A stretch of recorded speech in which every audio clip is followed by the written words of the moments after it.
Então, dando prosseguimento ao projeto de extensão do Departamento de Filosofia da UFPEL, coordenado pelo professor Luiz Rubira e pelo professor João Robos, intitulado projeto Estudos Avançados em Filosofia, com 8 conferências, né, programadas do professor Jarbas Lazari.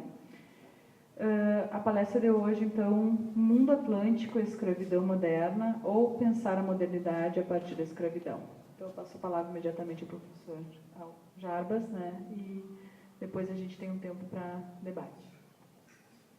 A modernidade, o mundo atlântico e o Brasil.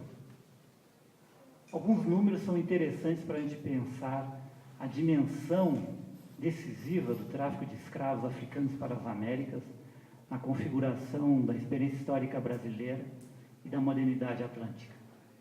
Os historiadores trabalham nos últimos anos com o valor de 12.521.000 escravos africanos que saíram das Áfricas em direção às Américas. Sobreviveram à travessia do Atlântico cerca de 10.711.000. No Brasil chegaram por volta de 4.864.000. Bem, vemos como o Brasil foi o país que recebeu o maior número de escravos africanos. Mas, além dos números, as significações históricos-sociais desses processos. No século XVI, na Europa, o trabalho escravo estava em retrocesso, com exceção da Península Itálica e Ibérica. Ou seja, a Itália, o que é hoje o Estado italiano, que surgiu, se consolidou, constituiu no século XIX, e Espanha e Portugal. E mesmo aí no século XV, XVI, a escravidão se concentrava em termos do mundo urbano. Mas ocorrerá um processo que nos remete, sem dúvida nenhuma, à Espanha e Portugal, que é a recriação do escravismo. E essa recriação do escravismo se configura a partir das Ilhas Atlânticas Orientais, Canárias, Madeira, São Tomé. Ali vai ser um núcleo importante de uma experiência histórica com o uso de trabalho escravo, em termos da produção agrícola de alimentos, e que vai ser transplantado para as Américas.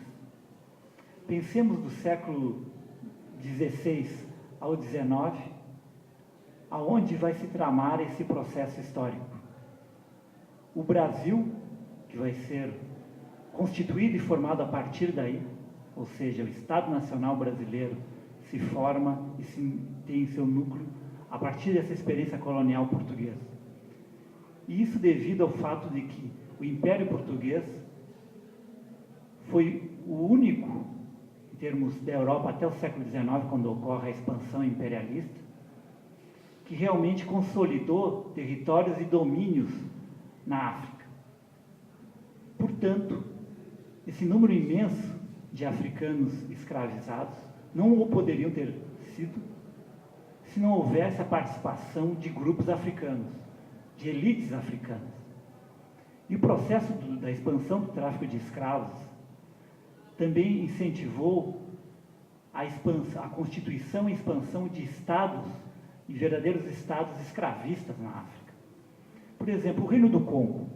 O Reino do Congo, que teve relações cedo com o Império Português, e houve adoção por essa elite, portanto, o Manicongo, assim denominado, que seria equivalente em termos europeus a um rei, teve adoção do cristianismo, do catolicismo.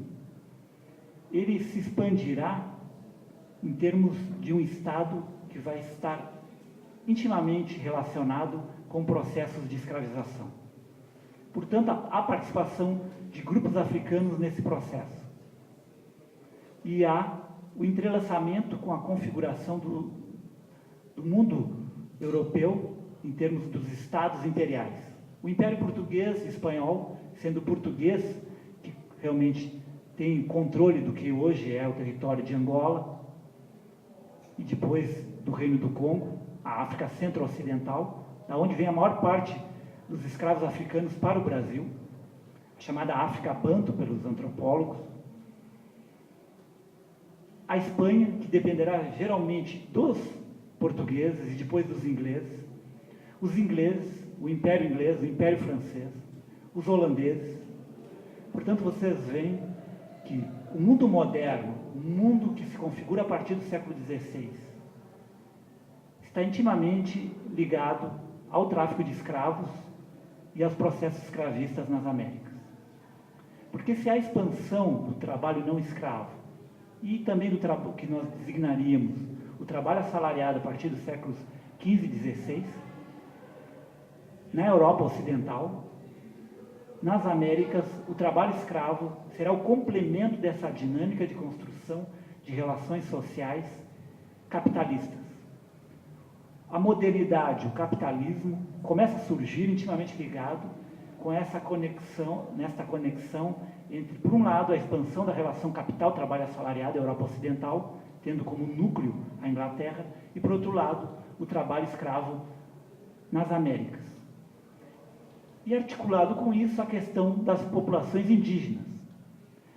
Pensemos de que o Brasil, ou melhor dizendo, a América Portuguesa, até o século XVIII, XIX, tem uma região nuclear, onde, a partir de certo momento, o trabalho dos escravos africanos vai ser dominante. Bahia e Pernambuco, onde inicia a aventura da expansão colonial portuguesa nas Américas.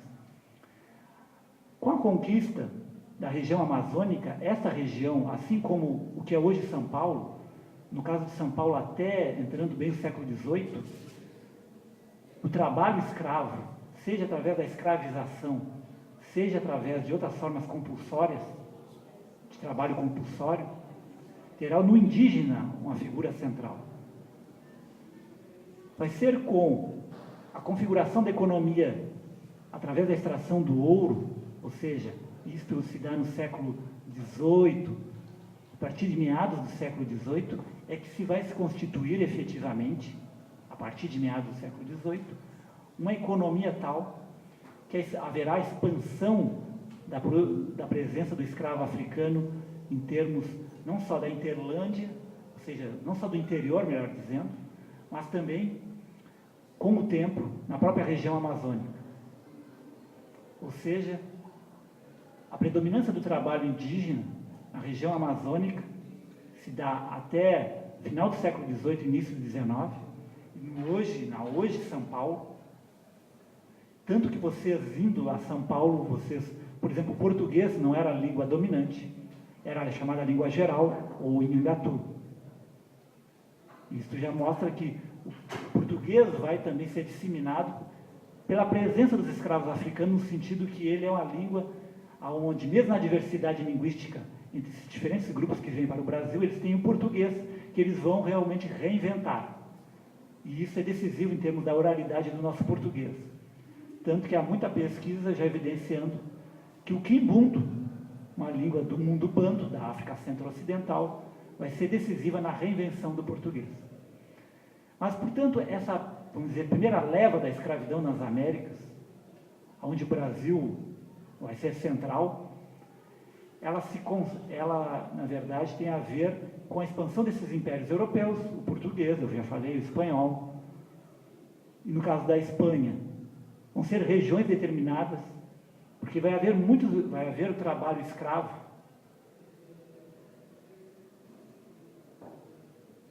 vai haver trabalho escravo em algumas regiões, como, por exemplo, Caracas, Venezuela, ou na Colômbia. Mas não vai ser o núcleo das relações sociais ao ponto que a gente poderia denominar que seriam sociedades escravistas.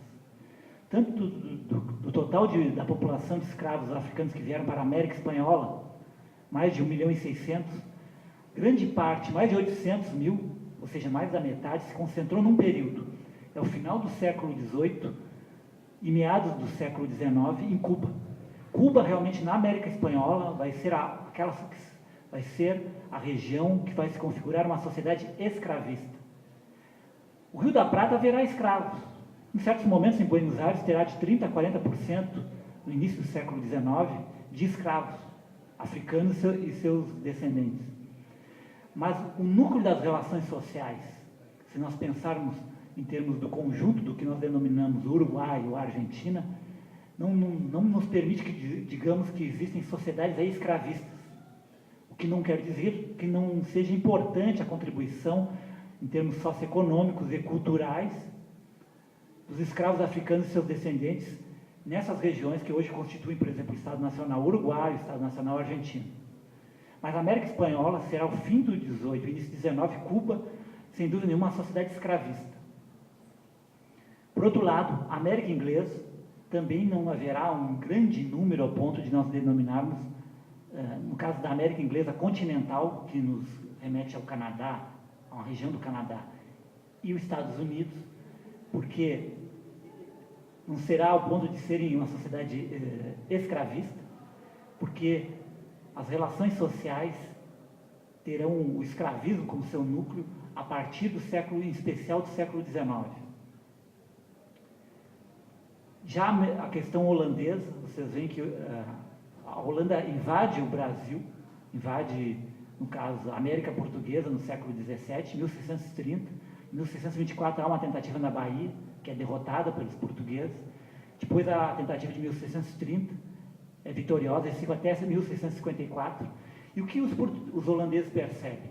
Que não é possível você ocupar a América Portuguesa e você quer utilizá-la através da produção agrícola e você precisa da mão de obra escrava. E, portanto, eles conquistam, retirando do domínio português, Luanda, uma região que configura uma parte do que é hoje Angola. Porque é indispensável esse controle para haver o quê? O escravo africano.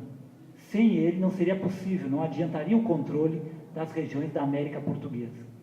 De 1630 a 1654, há, portanto, a presença holandesa em Pernambuco, uma região que abrange Pernambuco e além do que é hoje o estado de Pernambuco. E há uma de Luanda por uma expedição luso-brasílica, eu vou usar o termo luso-brasílica porque não há ainda os brasileiros, nem luso-brasileiros, no século XVII. E essa expedição é comandada pelo Salvador de Sá, uma grande figura da oligarquia luso, vamos dizer, brasileira, ou luso-brasílica, e há uma retomada de Luanda. Então, como dizia o padre Antônio Vieira, não há o Brasil, não há o Estado do Brasil sem Angola. Tal a importância que já no século XVII, nós estamos falando do século XVII, desse processo, ou seja, a nossa parte do corpo e da alma, do que seria a América Portuguesa e do que depois se configuraria como Estado brasileiro, estavam na África, em especial na África centro-ocidental, a África denominada África Banto.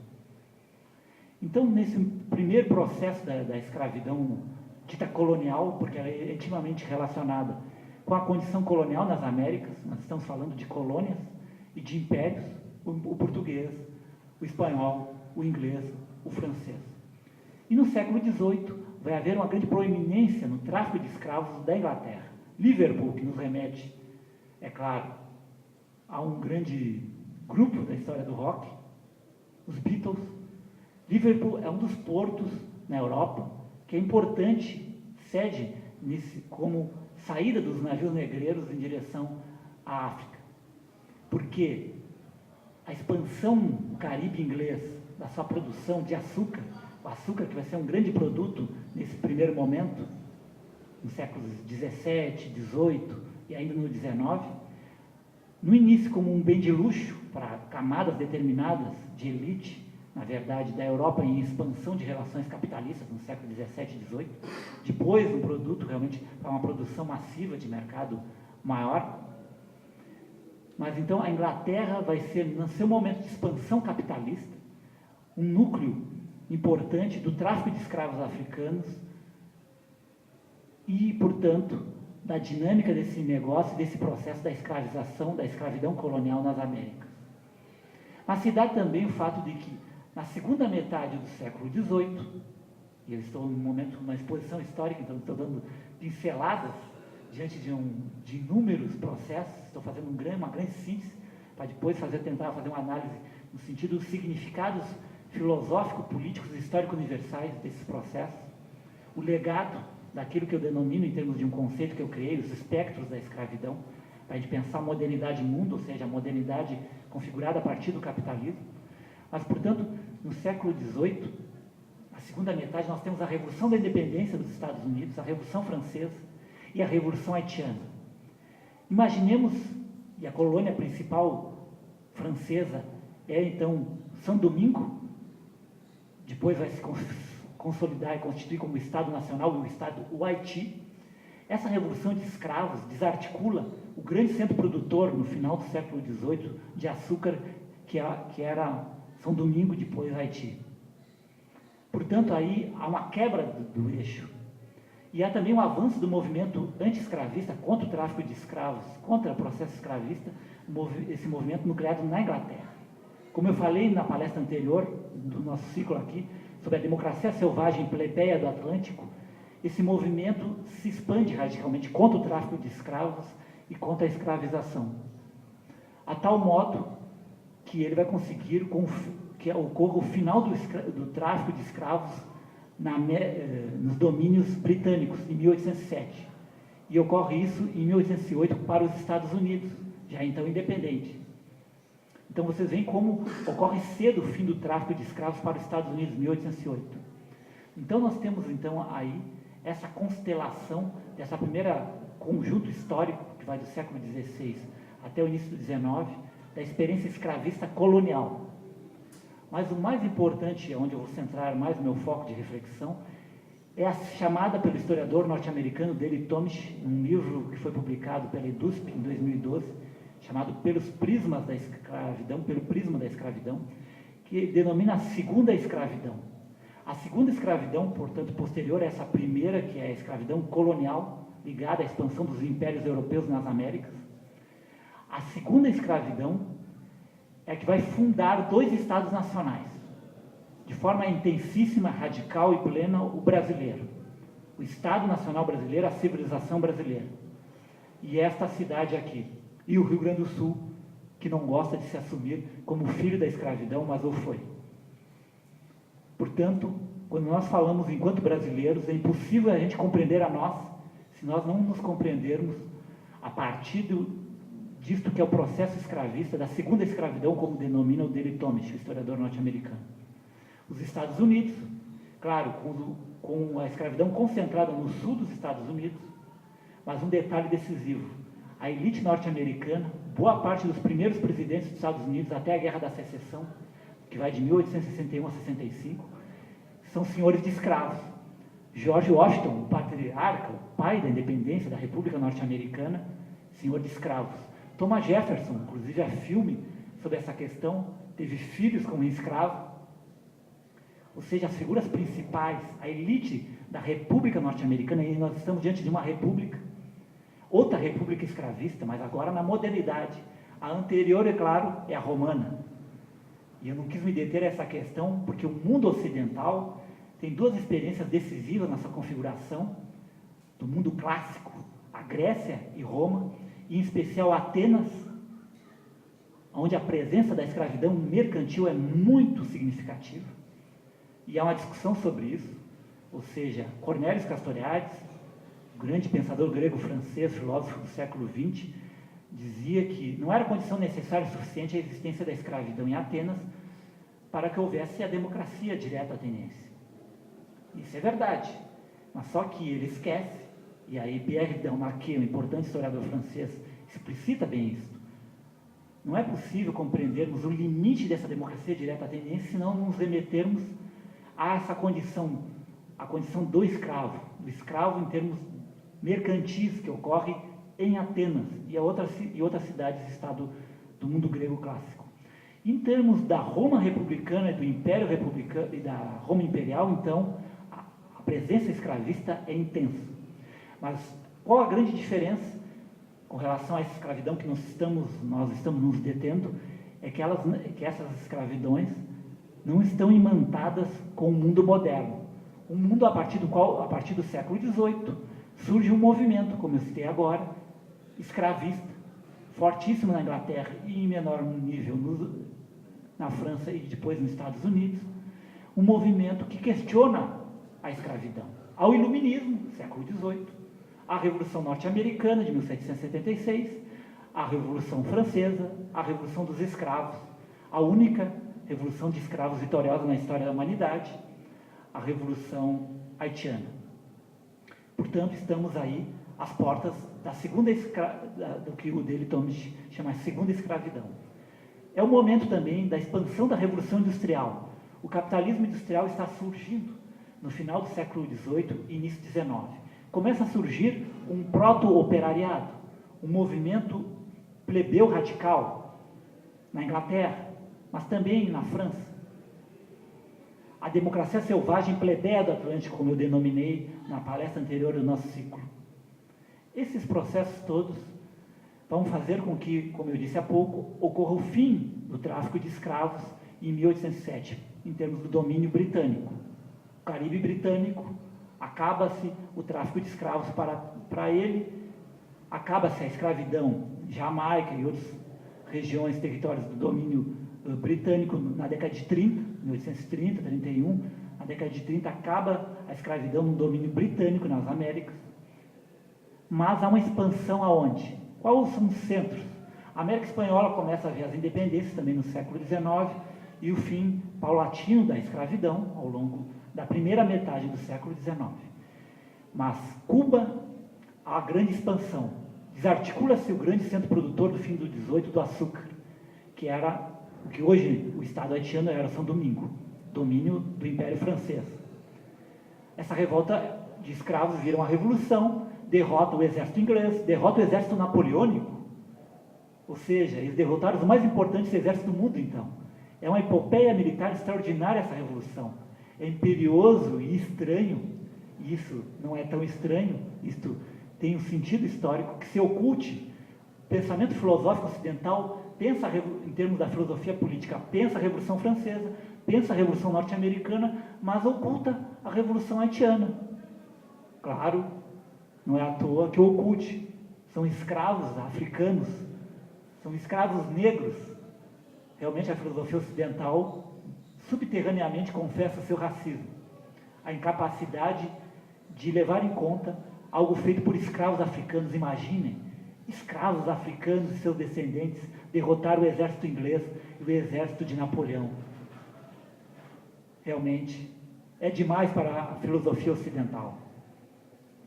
Mas retomando, portanto, Cuba entra nesse vazio da produção de açúcar e se torna, ao longo do século XIX, já na década de 20 e 30, vai consolidar-se como um grande centro produtor de escravos, produtor de açúcar. E o açúcar já não é mais um artigo para uma elite europeia, já é um artigo para o consumo de massa.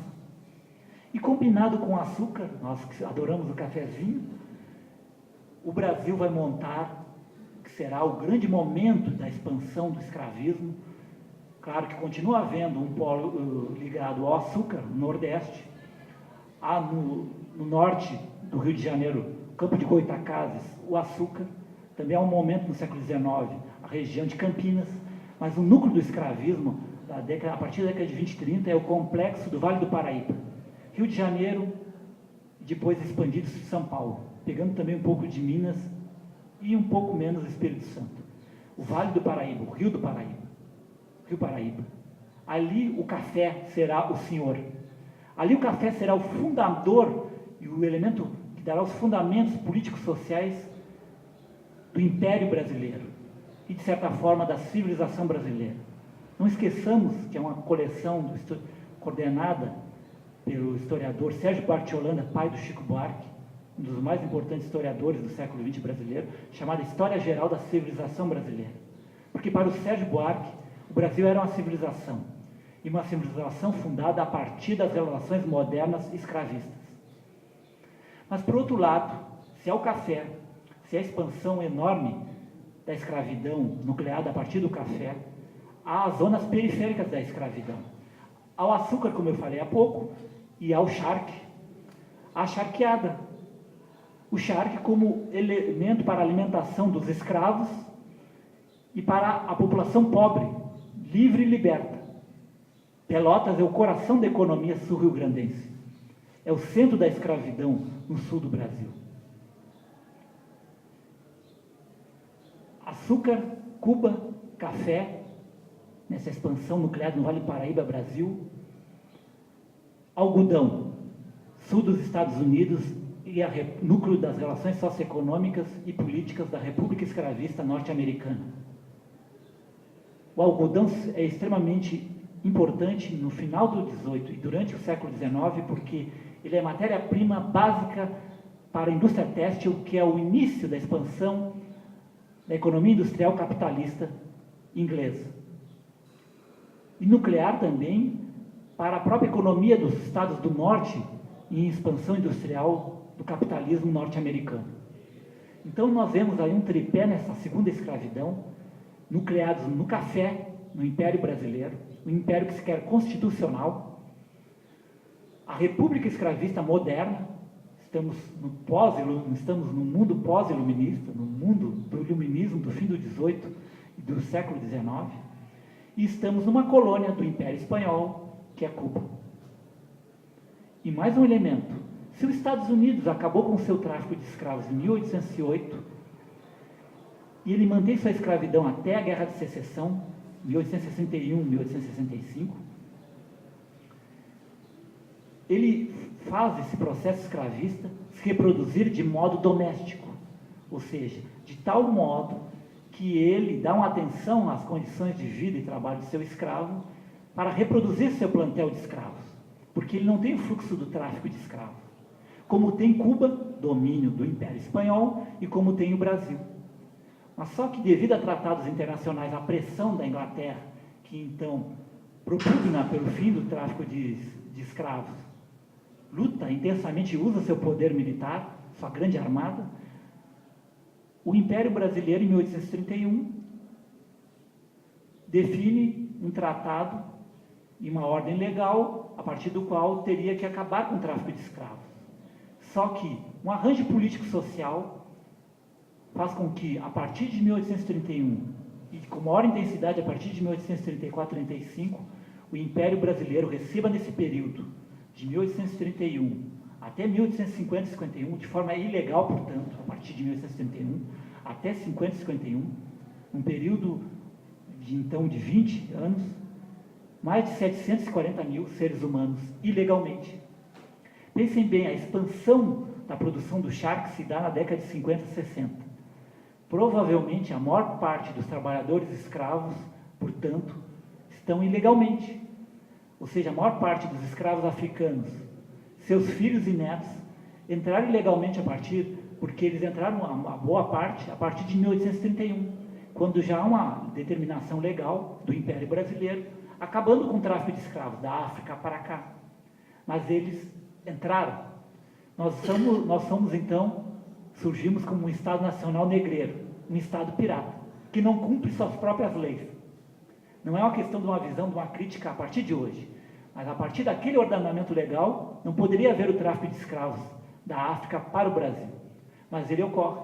E ele ocorre também, né, com relação ao Império Espanhol, o domínio cubano, que também determina o fim do tráfico de escravos, e ele ocorre até 1866 em Cuba. São milhares de escravos que entram legalmente em Cuba, domínio do Império Espanhol, colônia. Então vocês veem as diferenças e o que há em comum. O que há em comum do Império Brasileiro com a República Escravista? São dois estados nacionais que surgem a partir de experiências escravistas, que as suas elites nacionais, dirigentes, reproduzem, constituem. O Estado Nacional, o Império Constitucional Brasileiro, e a República Escravista Norte-Americana. E a colônia Cuba, do Império Espanhol. O que é em comum de Cuba com o Brasil? Um tráfico de escravos da África, que a partir de certo momento em Cuba, domínio espanhol, e o Brasil, Império, Estado Nacional Independente, há um tráfico de escravos ilegal. Milhares entram, mais de 700 mil no caso brasileiro. Isso cria, ao longo do XIX, uma intensificação da presença da africanidade no Brasil, Cuba e Estados Unidos, em especial o sul dos Estados Unidos. Imaginem as Américas e o mundo musical que nós amamos e que nos nutre profundamente, sem o blues, sem o jazz, sem o rock, sem o samba, sem o choro, sem o som principal gênero musical cubano, sem os inúmeros gêneros afro-cubanos. O próprio tango, a milonga, que tem a denominação, mas também tem presença em menor intensidade, em termos de sonoridade, em termos de elementos coreográficos, de elementos que são de origem africana. Imagine um mundo assim. Nós não conceberíamos, nós não gostaríamos de viver um mundo assim, imagino eu. Mas este mundo surgiu a partir dos processos de escravidão colonial e, ainda mais, dessa segunda escravidão, dessa escravidão do século XIX, conectada com a constituição do capitalismo industrial, com a expansão da Revolução Industrial na Inglaterra. A nossa modernidade, tão influenciada pela dinâmica da indústria cultural norte-americana ao longo do século XX, em parte surge também daí. Como nós concebermos o cinema no século XX sem inúmeros elementos culturais significados que vêm da influência dos negros norte-americanos, inclusive o jazz. Lembrem-se dos primeiros desenhos animados do Walt Disney. Tem alguns deles que a trilha sonora é jazz. Essa criação extraordinária do século XX. Portanto, no século XIX, há uma africanização nesses países. Esta cidade vai ser africanizada ao longo do XIX.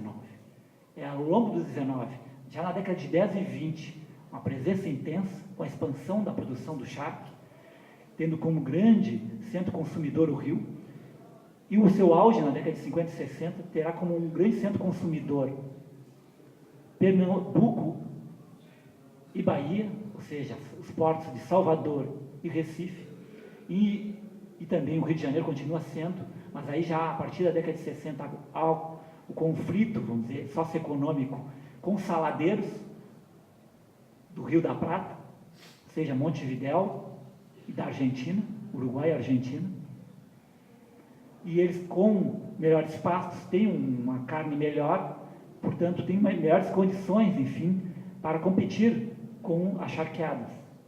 Portanto, o Rio de Janeiro vai consumir esse produto de melhor qualidade que vem dos saladeiros do Rio da Prata. Portanto, sobra para o Rio Grande do Sul, para esse centro charqueador, realmente, como mercado consumidor principal nas décadas de 60, 50, 60 e 70, os portos, esses núcleos que são Salvador, Recife, Pernambuco e Bahia. Portanto, aí nós temos um grande quadro. Uma civilização vai se formar a partir daí. Se o núcleo dos escravos africanos que vêm para o Brasil e para boa parte das Américas é a África Centro-Ocidental, é a África Banto, eles vão nos legar inúmeros elementos culturais e civilizatórios, religiosidades. Pensemos, por exemplo, na Umbanda. A Umbanda nos transmite um processo de intensa misturas culturais, miscigenação, no sentido biológico, histórico-cultural, que é fruto dessa presença dessa África Banto. Pensemos no tambor que marca a história do carnaval e do samba desta cidade, o supapo. A própria palavra é de línguas banto. O tango, o samba, a milonga são palavras de línguas banto. O quimbundo, como eu falei anteriormente, vai ser central na configuração do português, nas nossas diferenças profundas com relação ao português, na nossa oralidade, no nosso falar o português com relação ao português de Portugal. Mas terá um legado em termos político-filosófico intenso, em termos de Brasil, Cuba e Estados Unidos. Mas de forma mais ampla da própria modernidade, pensando em termos de cultura política. Essa relação senhor-escravo será interiorizada. Se era um polo exteriorizado, havia os senhores, havia os escravos e outros grupos sociais, os livres, brancos, os libertos, ou seja, os ex-escravos que conseguiram sua liberdade. Essa relação polar e nuclear nas sociedades escravistas, como era Cuba no século XIX, Estados Unidos, em especial o sul dos Estados Unidos, e o Império Brasileiro, ao longo do XIX, essa relação, e esse é um grande legado, e isso faz parte do que eu denomino os espectros da escravidão, vai ser interiorizada na cidadania moderna, no pós-escravidão. De tal modo de que, em termos da sociabilidade brasileira, e não só brasileira, poderíamos falar dos Estados Unidos e Cuba em alta intensidade, mas em outras sociedades das Américas também, e em menores intensidades, mas no nosso caso em altíssima intensidade, o cidadão da República Brasileira vai ser, com aqueles que estão abaixo dele, ou seja, abaixo na hierarquia das relações sociais, ele vai se comportar quase como se fosse um senhor diante deles. E para aqueles que estão acima de nós na hierarquia social, geralmente o comportamento do cidadão brasileiro vai ser de subserviência. Então há um legado político, em termos de cultura política, que tramou as relações sociais do capitalismo brasileiro ao longo do século XX, da República Brasileira, que é uma herança profunda dessa marca intensa, dessa escravidão que trama as fundações do Estado brasileiro moderno e que nos conecta com esse mundo moderno, que é um mundo que, ao mesmo tempo, a expansão das relações assalariadas no norte dos Estados Unidos, e na Inglaterra, e na França, e no século XIX, há uma expansão do número de trabalhadores escravos, em termos absolutos, nas Américas, concentrada em 3 grandes polos: o Império Brasileiro, Cuba, domínio colonial espanhol, e a República Norte-Americana, em especial os seus estados meridionais do seu sul. E esse complexo histórico vai ter um papel importantíssimo no século XX. Pensemos nessas 3 sociedades. Os Estados Unidos é o país central na história do capitalismo moderno do século XX. E central também no nosso imaginário, como eu falei, na musicalidade, pelo jazz, pelo blues, pelo rock, o cinema. Os valores, os significados culturais que, através do cinema e das indústrias culturais, banharam o mundo ao longo do século XX. Cuba, no caso, não só pela riqueza da sua música, mas também uma influência no imaginário político pela Revolução Cubana. E é impossível compreendermos Cuba sem compreendermos esse processo escravista que marca a história de Cuba. E Cuba se torna independente só depois do fim da escravidão. O fim da escravidão em Cuba se dá na década de 80, e Cuba se torna independente do Império Espanhol só em 1898, e com a tutela dos Estados Unidos, para piorar a questão cubana. Então, a influência cubana no nosso imaginário político a partir da Revolução Cubana de 59, e a importância do Brasil, sem dúvida, na América do Sul, como potência hegemônica na América do Sul, mas também porque, a partir desse limão, vamos dizer assim, que é a experiências escravistas, há uma limonada, há uma perspectiva que eu denomino lúdico-libertário, há um conjunto de significados, de afetos e de valores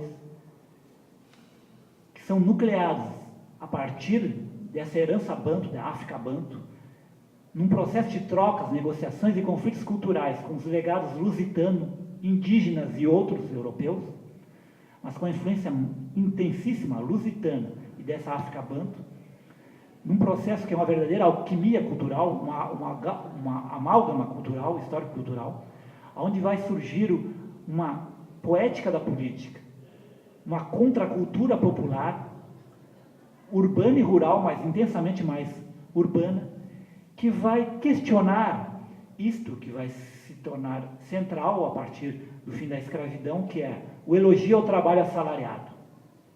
Essas culturas populares urbanas, onde o samba será importante núcleo desse imaginário coletivo urbano, vão questionar o elogio ao trabalho assalariado, que é algo básico dos valores do imaginário capitalista.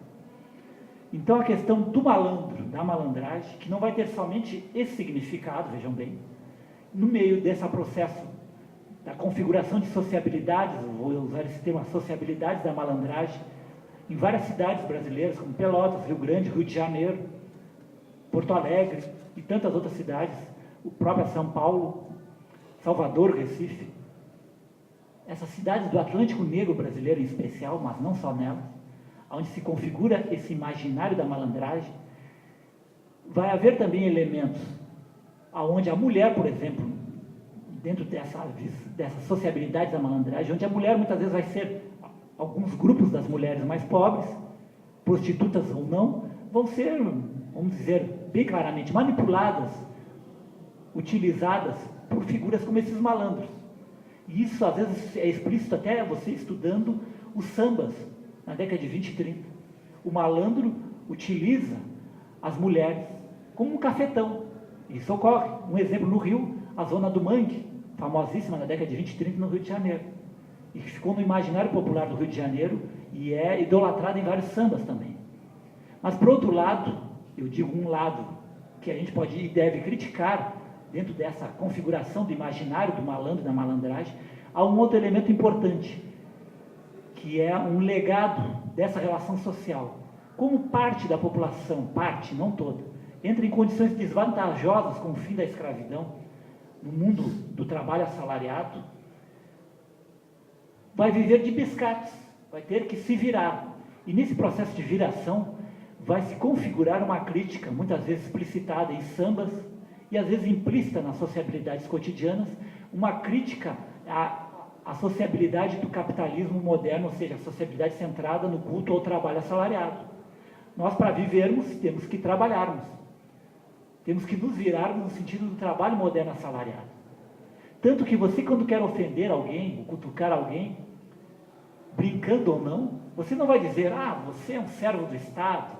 Você pode até admitir que se questione o Estado, ou questione-se o Estado nacional, mas você fala o quê? Você é um malandro, você é um vagabundo, um vadio. Isso é comum quando você quer cutucar alguém. Porque o trabalho, é inconcebível a gente questionar esse valor nuclear da sociabilidade, da modernidade capitalista, que é o trabalho assalariado. Mas essas culturas, pela questão histórica, pela desvantagem delas, ou seja, desses grupos sociais negros, a desvantagem que eles entram na competição, não só com o imigrante, com o trabalhador branco em geral, mas também porque essas culturas modernas, pelo um lastro, que vão reinventar suas africanidades, mas de modo a configurar algo que eles inventam, ou seja, eles vão, aquilo que o Paul Giraud, no Atlântico Negro, um livro publicado pela editora 34 há muitos anos, fala, o escravo, o corpo e as manifestações de dança e de musicalidade não são algo simplesmente como na modernidade eurocêntrica, algo estético. Elas são também uma manifestação ético-política. E nesse pós-escravidão, a partir da abolição, com o advento da República, no caso brasileiro, do mundo moderno capitalista, do trabalho industrial e do trabalho assalariado em geral, eles vão configurar, a partir do corpo, da corporalidade, do elogio do corpo, do elogio dessa malandragem, eles vão tecer uma poética política, uma dimensão lúdico-libertária de crítica à disciplina do trabalho capitalista assalariado, e vão, a partir desse núcleo de sociabilidades, da musicalidade e da dança, e de toda uma poética cotidiana, poética no sentido de poiesis do grego, de invenção radical, um conjunto de sociabilidades aonde eles vão questionar, claro que como grupos dominados, questionar de forma às vezes implícita, outras explícita, mas cotidianamente, nos interstícios, nas brechas, cotidianamente eles vão questionar essa disciplina do trabalho capitalista assalariado. E eles vão nos proporcionar elementos para que nós consigamos, a partir de nós, hoje, reinventarmos novas perspectivas de emancipação, ou seja, de crítica ao capitalismo, a partir disso que eles nos legam, os escravos e seus descendentes. Esses elementos de uma sociabilidade lúdico-libertária, de vadiagem, não é à toa que tem aquele samba que o Candeia fez para a Clementina de Jesus. Não vadeia, Clementina, eu fui feita para vadiar, para vadiar, para vadiar. Ou seja, que nós humanos, como eu já disse em outra palestra desse ciclo, não estamos aqui para vivermos em termos da acumulação do capital que se dá mediada pelo trabalho nosso. Nós somos servos do capital, na dinâmica das relações capital-trabalho assalariado. Este questionamento que surge nesse processo que vem dos escravos africanos e seus descendentes, e que faz parte de uma cosmovisão das classes populares do mundo atlântico, com maior intensidade nesse Atlântico Negro, e com maior intensidade ainda nesse Atlântico Negro brasileiro, em cidades como Rio de Janeiro, Pelotas e outras, é um legado importante para a partir do qual a gente dialogue com esse diálogo, com esse legado, e reinvente novas formas de fazer política, novas formas de criar relações sociais radicalmente democráticas, radicalmente livres. Se nós quisermos irmos além da mediocridade e do conformismo vigente no mundo do capital. Então eu vou encerrando essa exposição diante de algo imenso, né, que é o mundo atlântico. Valeria a pena, e teve pessoas que já me disseram assim, como seria interessante fazer um ciclo só sobre a escravidão e o mundo atlântico, a escravidão e o pós-escravidão.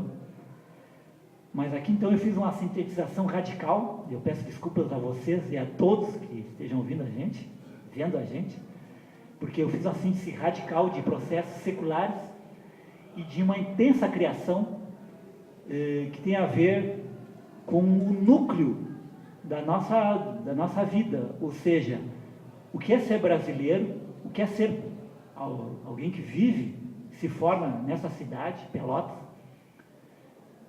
como isso foi decisivo, as experiências escravistas, as experiências desse Atlântico que foi tramado a partir do trabalho escravo e a partir dessas relações. E a modernidade, que eu brevemente coloquei, a modernidade capitalista, o quanto ela foi fundada em termos socioeconômicos e políticos e culturais por essas relações escravistas. Gostaria de agradecer a brilhante conferência do Jarbas Lazari e abro então para o debate, né? Quanto o pessoal pensa, né, nas próximas perguntas. Eu achei muito interessante essa fala, né, que tu fez dessa sociabilidade da malandragem, né, que está no imaginário da nossa cultura brasileira, né?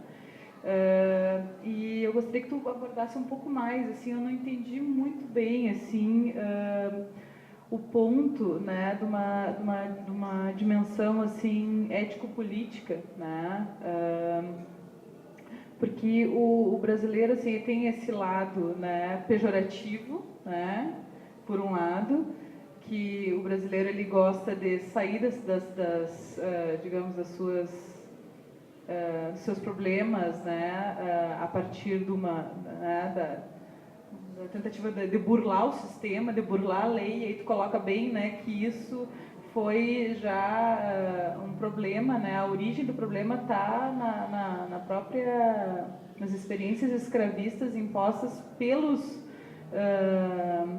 brasileiros, né, que importavam então ilegalmente os escravos depois, né, nesse segundo momento que tu coloca, né. Mas tem também o lado positivo que é reconhecido mundialmente, né, esse lado da criatividade, né, do brasileiro. Então eu gostaria que tu abordasse um pouco mais assim essa questão, né, da dimensão política, né, desse imaginário, né. E também é uma outra questão assim que surge, que eu gostaria de ver o que tu pensa a respeito, assim, se isso se deve se tu acha que esse espírito da malandragem do brasileiro se deve à miscigenação, né, da fusão das várias culturas, né, ou se deve a uma origem baseada na ilegalidade mesmo que aconteceu, né, nesse segundo momento do escravismo. Eu considero, por isso que eu dei até no início, na questão, eu falei da questão do cafetão, até para dar um exemplo, como o malandro não pode ser idealizado, e a malandragem. Porque a gente fala a questão do jeitinho brasileiro, e aí eu não fiquei tanto na questão do jeitinho, por isso eu fico a questão da malandragem no sentido da crítica ao trabalho assalariado. Porque a ordem da modernidade ocidental capitalista tem o trabalho assalariado, por excelência, como o núcleo das relações sociais. A cidadania, e isso em vários momentos do ciclo, eu enfatizei, principalmente na primeira e segunda palestra desse ciclo, de que o trabalho assalariado é o núcleo das relações sociais da modernidade capitalista. E que, em certo momento, o anarquismo clássico e o marxismo caíram na arapuca. Qual é a arapuca do capitalismo, vamos dizer, da civilização ocidental capitalista? É de que a luta dos trabalhadores não questionava mais o trabalho, a categoria, a forma social trabalho assalariado, mas começava o quê? A lutar por melhores condições de trabalho. E começou-se a pensar dentro dos marcos do marxismo clássico, e o Marx em termos tem parcialmente a responsabilidade, ele é ambíguo no mínimo nisso, ou seja, começou-se a tentar pensar a emancipação a partir do trabalho e dos trabalhadores como sujeitos principais. Só que o trabalho assalariado é um DNA capitalista. Para nós irmos além do capitalismo, nós temos que rompermos com essa sociabilidade nucleada no trabalho assalariado, no culto ao trabalho, na valorização do trabalho, no trabalho como núcleo das relações sociais humanas, ao ponto que a gente não admite, a gente pode até admitir, o que não é muito comum hoje, que alguém questione o Estado, mas questionar o trabalho, porque parece, e o marxismo clássico trabalhou muito isso, e o anarquismo clássico, em alguns momentos, não de forma total, todos os seus pensadores, ou os movimentos anarquistas clássicos, mas também foi impregnado parcialmente por isso. A gente tende a pensar que, dentro da visão do imaginário capitalista, do senso comum que a gente vive, que o trabalho é uma essência do humano. É isso que eu questiono. Vejam bem, e a primeira palestra, para a gente pensar em termos do ciclo, eu falei já isto. O antropólogo francês, o Pierre Clastres, anarquista, na Sociedade contra o Estado, colocava isto. Houve coletividades onde não havia categoria social trabalho, ou ela havia imantada em outras relações sociais. Ela estava subordinada em relações sociais como uma religião, por exemplo. Então alguém plantava, mas ele plantava dentro de um ritmo, de uma temporalidade, onde aquilo não ia e não era articulado no mercado. Ele não plantava para um mercado. Ele estava cultuando seu Deus. Ele produzia em determinado tempo o suficiente para o seu consumo, do seu grupo social. Ou seja, ele não vivia em torno do trabalho. Vejam bem, o mundo que vive em torno do trabalho, onde o núcleo das relações sociais é o trabalho, e a cidadania foi tramada assim, é o mundo da modernidade. Porque o mundo da Grécia clássica, quem faz o trabalho, claro, ao camponês, ao artesão, que é o núcleo dos cidadãos, onde há cidades-estados, vamos dizer, democráticas, como Atenas, mas uma boa parte desse trabalho é realizada por quem? Por escravos. Eles não são cidadãos. Mas é a modernidade, o cidadão é trabalhador.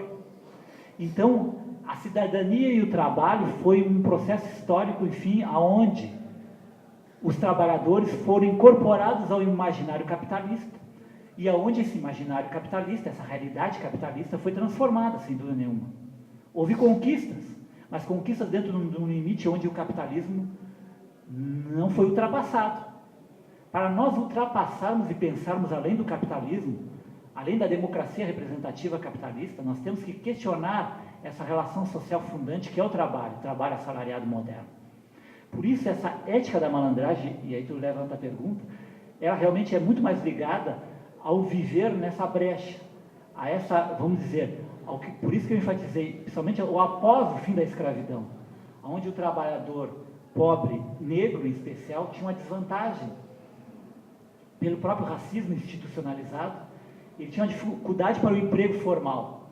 Quem levava vantagem era o imigrante europeu, que vinha chegando no fim do 19 e início do 20, e o brasileiro pobre e branco, tinham vantagens enormes. Sobravam os piores empregos, por exemplo, Pelotas, os piores empregos industriais, a mulher, o trabalho doméstico e o trabalho portuário, seja aqui ou no Rio de Janeiro, Salvador, Recife, para o homem negro.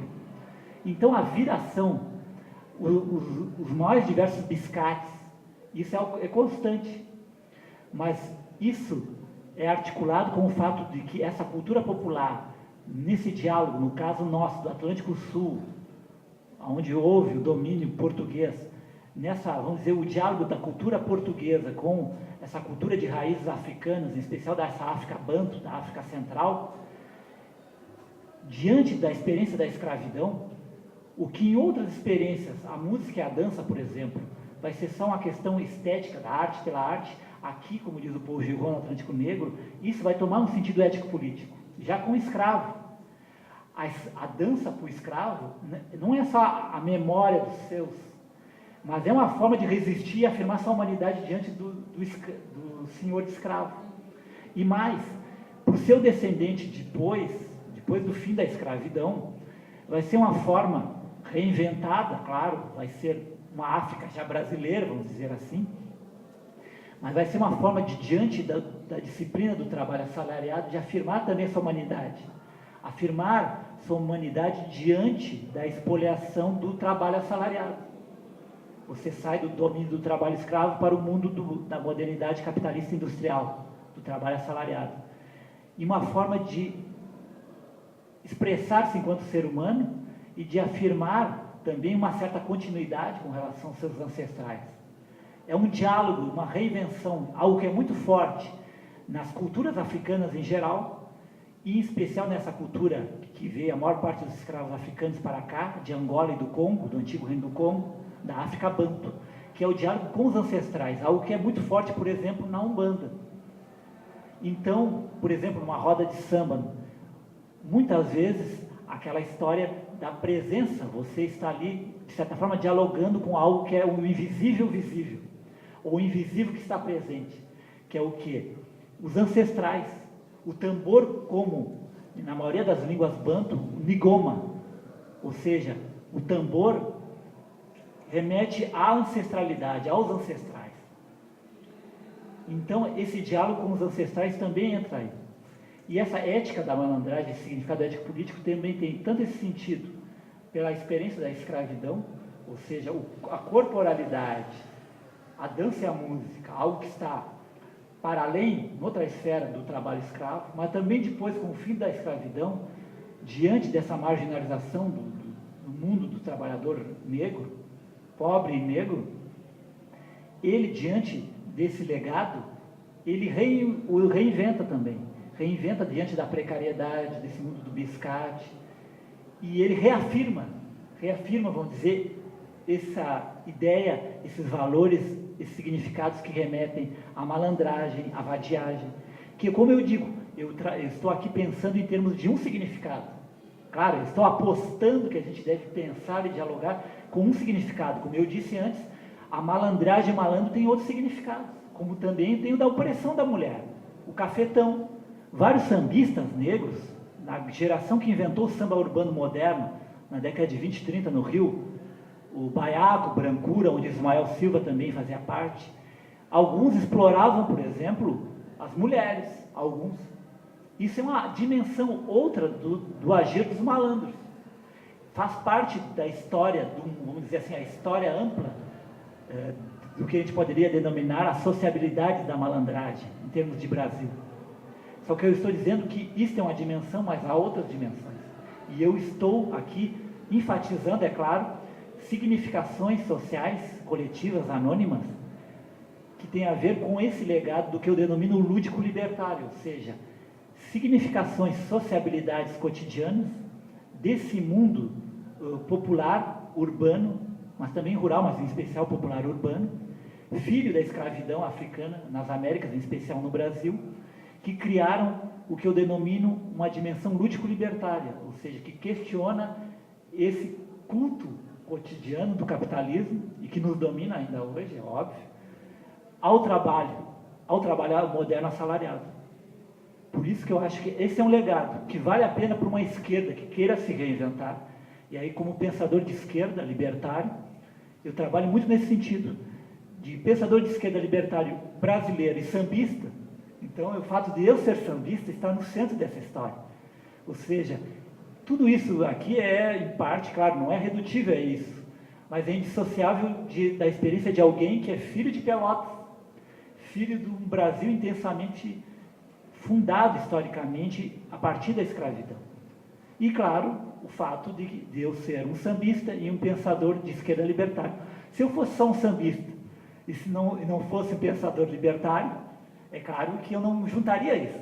Até não se junta isso.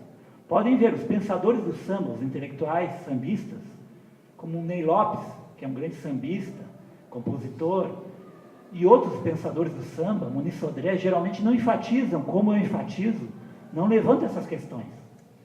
Eu estou configurando uma trilha própria de um pensamento singular que advém, claro, de uma experiência singular, de um sambista, filho de uma cidade fruto da escravidão intensamente, como Pelotas, profundamente no passado, bem menos hoje, mas até a década de 80, uma cidade marcada radicalmente na sua cultura popular urbana pelo samba. Ou seja, quem conhece Pelotas de 80 para cá, claro, não imagina a intensidade do samba na história de Pelotas. E, por outro lado, o fato de eu ser alguém da esquerda libertária. Então, tudo isso configura, né, elementos que me levaram a eu conceber essa ideia de um lúdico libertário, de uma manifestação lúdico-libertária, essas sociabilidades da malandragem. Encerrando, então, essa edição, né, a gente, na semana que vem, não vai ter encontro, né, na outra semana, né, no dia 3 de setembro, então, a penúltima conferência do colega, né, Jarbas Lazari, que vai falar sobre questões de estética para pensar o Brasil e a modernidade, de Machado de Assis a Glauber Rocha.